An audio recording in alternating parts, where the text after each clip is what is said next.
Quiero saludar muy especialmente a los clientes de Russell Bedford y también a todos los que se conectan. De verdad, realmente nosotros complacidos siempre con sus participaciones.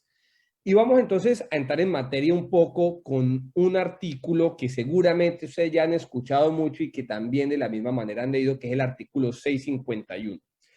Este artículo 651, que es el que nos trata todo el régimen sancionatorio por el no envío de información, a veces creemos que este artículo solo aplica para exógena, pero realmente aplica hasta por la falta de respuestas en requerimientos ordinarios.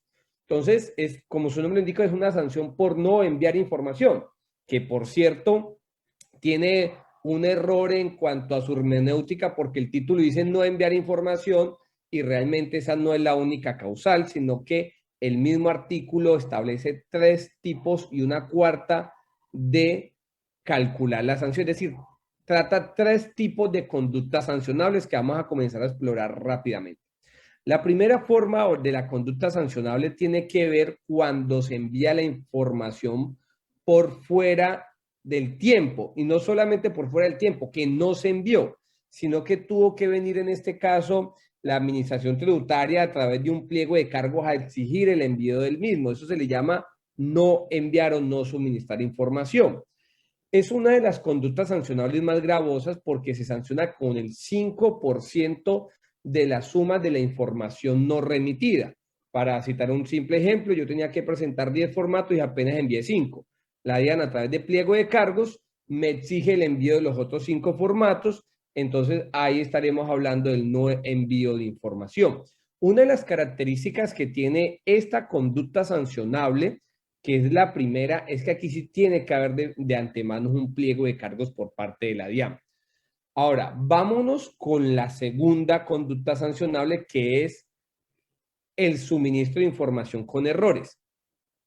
Esta conducta, hay sanción cuando yo corrijo algún tema de información enviada después de la fecha del vencimiento para reportar. Es decir, a mí se me vence el 10 de mayo la información exógena, yo la envío oportunamente, pero le hice unas correcciones a la información de manera posterior, porque me equivoqué, porque me aclararon información, porque hubo es decir, cualquier motivo ocasionó que yo nuevamente tuviera que enviar la información, pues eso es lo que me está indicando la conducta sancionable de que habrá lugar a sanción.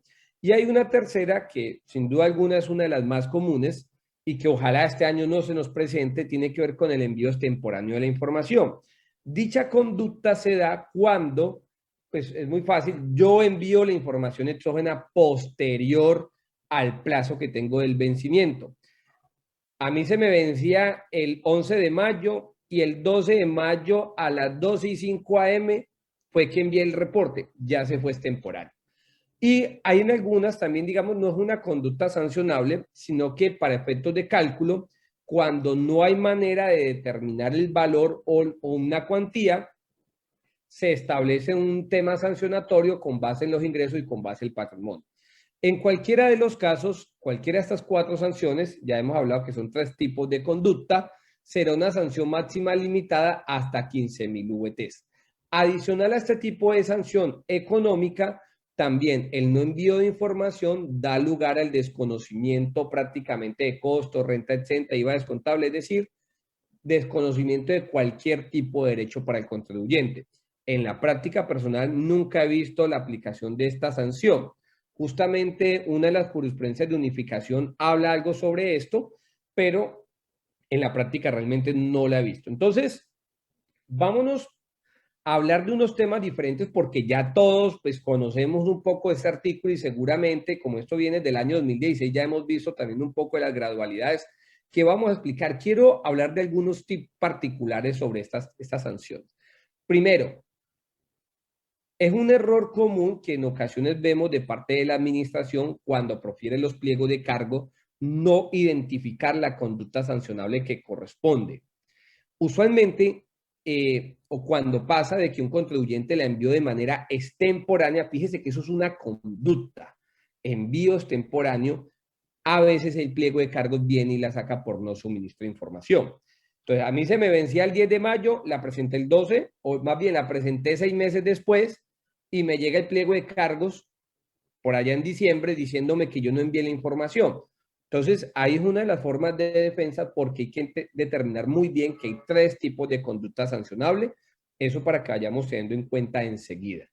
Por lo cual, entonces, ahí ese pliego administrativo pues carecerá pues de objeto y razón en la medida de que no me está sancionando por lo que corresponde. Ahora, las anteriores sanciones tienen unas gradualidades de acuerdo en el momento que usted realice la presentación y también pago de la sanción. Esa gradualidad me la comienza a decir de la siguiente manera. Cuando yo he enviado la información de manera extemporánea, es decir, por fuera del término, y también cuando he hecho correcciones a la información o esta ha tenido errores posterior al término del vencimiento, a mí la administración tributaria, la ley me indica, antes que la administración tributaria profiera un pliego de cargos, y yo, es decir, yo vaya como buen ciudadano, presente la información y pago la sanción de manera voluntaria, el 100% de la sanción se reduce a un 20%. Es decir, que si yo tenía la sanción calculada de este 3%, eran 100 millones de pesos, me hacen una reducción del 80, donde solo tendré que pagar el 20% de la misma. Eso es cuando es de manera voluntaria y antes que se profiera un pliego de cargos. En el segundo caso, tenemos que ya la administración tributaria ha impuesto una sanción vía pliego de cargos. Fíjese que ahí, ¿qué me dicen? Si yo acepto el memorial, es decir, acepto los cargos, voy a tener una reducción de la sanción del 50%. Entonces, si mi sanción son 100, yo acepto el memorial del pliego de cargos, podrá disminuir a un 50% la sanción. Y en un tercero es, yo no respondí, o más bien respondí, la DIAN no me halló razón, me emiten liquidación sanción, es decir, ya resolución sanción. También la norma me indica, tienes 2 meses para aceptar el memorial de los cargos y fuera de eso también te damos un 60%, un 30% de reducción sobre la sanción, es decir, que pagaría el 70%. Entonces tengo 100 pesos, acá tendría que pagar en este caso 70. Eso es la gradualidad de la sanción de acuerdo a la etapa en la cual yo pagué la misma y acepté los cargos. Antes de pliego de cargos, un 80%. Una vez notificado pliego de cargos, tengo una reducción del 50%. Y ya emitida resolución sanción, tengo una reducción del 30% solamente. Fíjese que tanto en la segunda como en la tercera, no solamente es pagar, sino también allanarse, es decir, aceptar los cargos.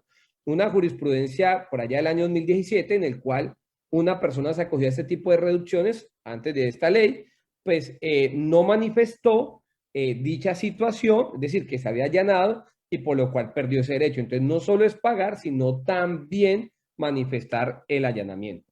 Ahora, adicional a esta disminución en el régimen sancionatorio que nos está el artículo 651, también nos permite la aplicación del principio de lesividad y de proporcionalidad que nos está el artículo 640. Dicho artículo no se contrapone al anterior, es decir, que puedo aplicar los dos. Por lo cual, como vimos los ejemplos acá, de un 100% aquí solo pagaría un 20%, viene la gradualidad. ¿Y la gradualidad qué me dice? Si yo durante los últimos 2 años no he cometido esa misma conducta y la DIAN no me ha emitido pliego de cargos, puedo reducir en un 50% mi sanción. Entonces, de 20 pasaría a 10. Entonces, ahí podemos sacar una primera conclusión. Prácticamente cuando yo me puedo acoger en la etapa voluntaria, el descuento que me está dando el legislador es de un 90% de la sanción, aplicando artículo 640. Ahora, si yo he cometido esa conducta, es decir, es que ya yo he sido reincidente y durante el último año la cometí, pues solamente me van a permitir tomarme un 25%, siempre y cuando no se me hubiese notificado pliego de cargo. Ahora, entonces, fíjese que estas 2 etapas es antes de que me emitan también pliego de cargos o alguna notificación por parte de la administración, pero tiene que ser un acto administrativo formal y en este caso el acto administrativo formal es el pliego de cargos. No se vayan a confundir cuando llegan los famosos requerimientos ordinarios donde invitan o las invitaciones de fiscalización que hace la DIAN.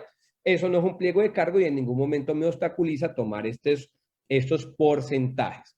Y una tercera es cuando la sanción es propuesta por la DIAN, es decir, ya me emitió pliego de cargos, la norma también me permite en este caso, ya estoy en estas dos etapas, me permite reducir esto en un 50% si durante los 4 años anteriores no he tenido una resolución, sanción o un acto administrativo en firme que me haya condenado por esta situación. En este caso, pudiese también entonces acogerme a un 50%. Fíjese que las dos primeras es antes de que me profieran un acto administrativo y ya en esta opción que estamos acá es cuando la administración tributaria ya ha propuesto un pliego de cargos. Ahora, quiero, antes de pasar un poco a jurisprudencia y eso, yo les voy a comentar un poco mi opinión personal sobre este tema. Esto, para mi concepto, es una sanción extremadamente inequitativa. Es una sanción de las más gravosas que tiene nuestro sistema y ojalá que en este proyecto de reforma tributaria, que sabemos que ya prontamente será radicado, y entre los debates que haya puedan gradualizar este régimen sancionatorio, porque es inequitativo, desproporcional y en algunos casos confiscatorio. Veamos un solo ejemplo, y discúlpenme en citar terceros.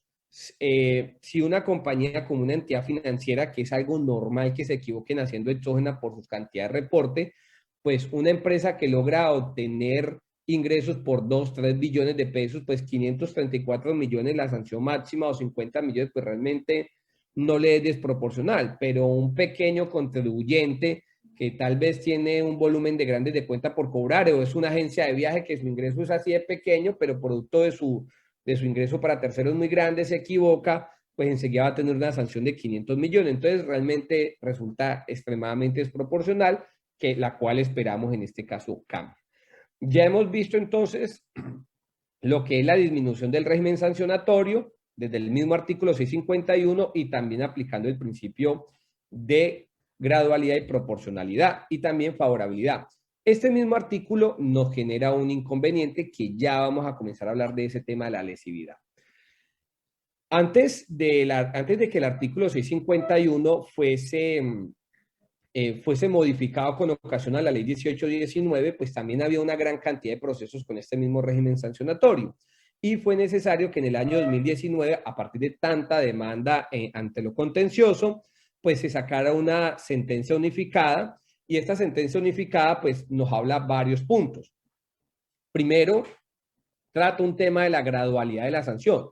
Ojo, esta sentencia solo aplica para discusiones que se tengan en materia sancionatoria en reportes de exógena del 2016 hacia atrás. Realmente dicha jurisprudencia nos hace unas gradualidades muy importantes en el régimen sancionatorio que son mucho menos lesivas que las que hoy tenemos. Y una de las cosas que sí también nos sirve pues de esta sentencia es cómo calcular también el tema de la firmeza y el cual nos dice que son 2 años posterior a la presentación de la declaración de renta en el año en el cual se envió la información. En otras palabras, casi que la exógena entonces tiene casi que una firmeza de 3 años, que comienza a correr a partir de la presentación de la renta. Ahora, otro tema que quiero resaltar acá, entendiendo el tema del tiempo, es con la jurisprudencia más relevante que tenemos y pues que continúa vigente como la sentencia C-160 del 98. Dicha sentencia nos dice algo muy positivo y es que no todo error, es decir, cuando yo hago una corrección de mi exógena, puede ser catalogado como objeto de sanción. Dicha sentencia en el año 2020 la DIAN la confirmó y también en este concepto volvió a citar el mismo y la reconfirmó, que sigue vigente a pesar de los múltiples cambios que han existido de este régimen sancionatorio a lo largo de los años. Pero lo que prácticamente la DIAN nos dice, la aplicación de esta sentencia, que usualmente cuando uno responde oficios casi siempre se basa con la misma, es que cada caso hay que revisarlo de manera individual. En este concepto que emitió la DIAN, que fue el concepto 046 del año 2020, respondió varias preguntas comunes, y aquí quiero atar de una vez esa jurisprudencia con esto, y yo les voy a resumir para mí lo que dice ese concepto es que todo es objeto de sanción bajo el principio de la lesividad. Y la lesividad que nos estableció el artículo 640 nos dice que cualquier error que cometa un contribuyente o incumplimiento de la norma será objeto le ocasionará perjuicios a la administración tributaria.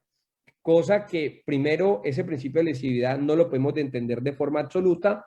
Uno entiende que la interpretación de la DIAN tiene que ser basado en un derecho muy positivo, es decir, muy escrito, y eso es lo que dice la norma y pues eso es lo que hay que aplicar.